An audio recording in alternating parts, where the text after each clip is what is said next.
This is a good sort of exercise to run with any leaks. Like even ones that seem like really good on the surface of it. Like, why am I learning about this way? That is why that has been my watchwords about anything in Politico for 15 years. 100%. When you read anything in Politico, you have to ask. Thank you. What is it that the person who gave this to Politico wants to have happen? That's the way you read Politico. It's not the writing there. It's like, why am I hearing this? Because Politico, anything that goes to Politico is specifically being used it's being weaponized by somebody. It is not and that's let's put it this way. I'm in agreement about the weapon. I totally in agreement about Politico particularly, and it's not just them, but they're the most egregious example of it. But I think the simplest explanation is that it was somebody who saw the opinion as extremists, and they gave it to the press, and we're not going to know. But I just feel like that person giving it to Politico. You are, yeah. I mean, I don't know. You're like, I think outsmarting the meaning behind the leak. I mean, you're a clerk who is worried about this brief, and you're going to bring it to Politico. I mean, I'm in Washington, D.C. I might know somebody. I go to the. I think like the idea that you go to Politico. There's a reason why Snowden went to Greenwald at the time, and you go to the person that you think you're going to trust the most. That person who thinks that this is too extreme ain't trusting anybody working for Politico. That's right. That's my sense. Yeah, pulling back the layer on Politico, and granted, Politico has been bought, so I don't know if they have the new German company. I don't know if they have like new rules, but when I had my little fight with Politico and there were 48 factual errors in a story that we presented to them, their lawyers said to us, we don't deal with anything challenging the story until after the story has been published.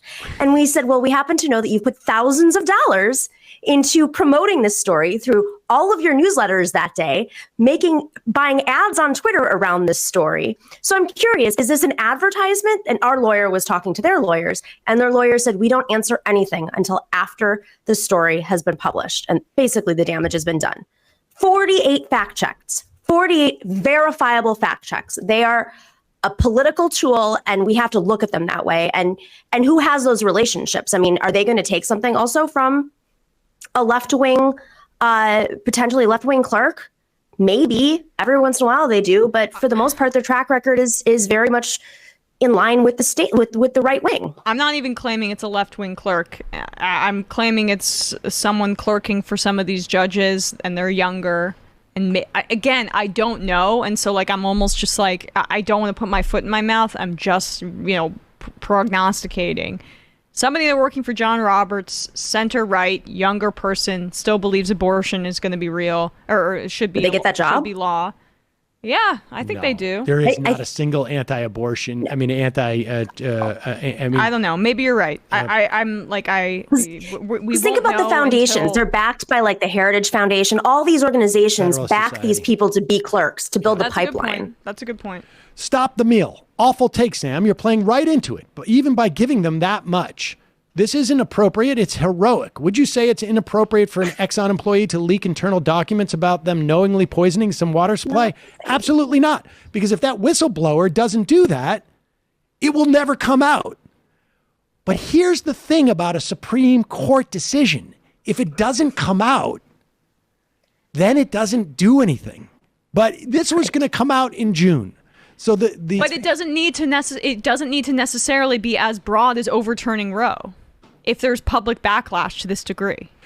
I think that it is far less likely that a Kavanaugh or a Coney Barrett or any of them are going to change their minds now be seen as responding to liberal outrage. That's right. It's far less likely that they're going to change their mind. So this is a move to lock them in to the extent that it was. Okay. And even if it does get watered down, then again, the story is going to be, well, it's overturning Roe v. Wade, but it's sort of like a soft overturning of Roe v. Wade. That's my sense. So this is not, and this is my point. This is not a whistleblower because what's the whistle that's being blown? This is going to be announced publicly in June.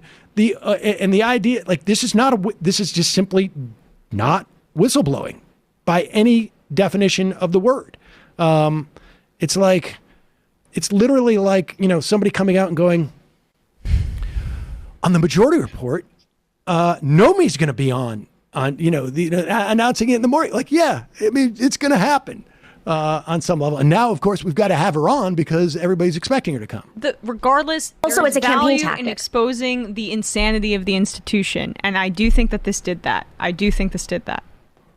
But this is also so like Glenn Greenwald is brilliant at this, right?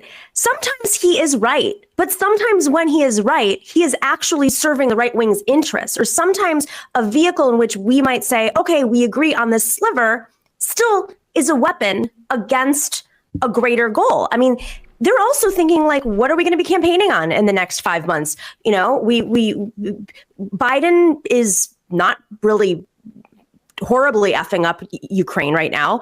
They can't, Hunter Biden's not working. Afghanistan's not working. Student debt relief might happen. Title 42 is being reversed. They now have something to play the victim about because, Senate is going to be up. They can't have hearings anytime soon, right? They're going to be campaigning all summer and they need something to campaign on. That's the thing that's why I say, okay, let's see the results of that investigation. Every one of the clerks, hand over your phones right now. I'm joking. I don't think that's appropriate either. Yeah, it's not. Maybe Clarence Thomas's wife leaked it. Al from Cincinnati. They leave the briefs around the house. I went to the bathroom. I picked up my home and garden, and in between the home and garden and the catalog for, some stuff, FOA Schwartz or whatever it is, the sharper image. FOA Schwartz? I don't know. Al from Cincinnati. I want to care about this. I want to give my energy yelling at a DT protest. I want to help people with things people never helped me with. I had the money to fix my problems and help at the same time, but I need to give up everything to my short-sighted, hazing crybabies. What? I don't follow any of that. A little bit confused there. Spewing on. McConnell is clearly attempting to mobilize sympathy for pro-lifers. Of course. How can we be the victims now that we've taken away this... privacy has been... A Square, Sam, so many things leading to this moment, including Bush v. Gore, SCOTUS decision. Osita Nuevu had one of the best tweets in this horrible coming decision. The right winning and yet never of the clock with framing the news as the leak versus the actual decision. Yeah. Some days it seems beyond bleak, not holding hope for the democratic response and actions. Punch drunk pulpit. The leak is inappropriate. When 9 million people have this kind of power over millions of lives, we should know everything. We should know everything. We should know what they had for lunch. Leak more.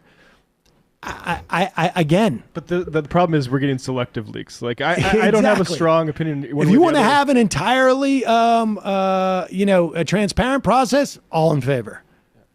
My introduction to SCOTUS was an adult was the Citizens United. Since then, I haven't wasted my time seeing it as a legit institution. If you have watched this show, with any consistency over the past 10 years, you will know that you will not find anybody on YouTube who has been talking about how illegitimate the Supreme Court is over those 10 years. My entering into this professionally was a function of the 2000 election.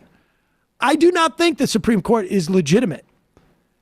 The last thing that I want on the list of reforms I want at the Supreme Court is that drafts of briefs should be, leaked. That is not helping. It's not even making the case about its legitimacy, or one way or another. The point is the illegitimacy of the Supreme Court is far more structural than the idea of people are breaking decorum. And I just think this leak is not working the way that people seem to think it will.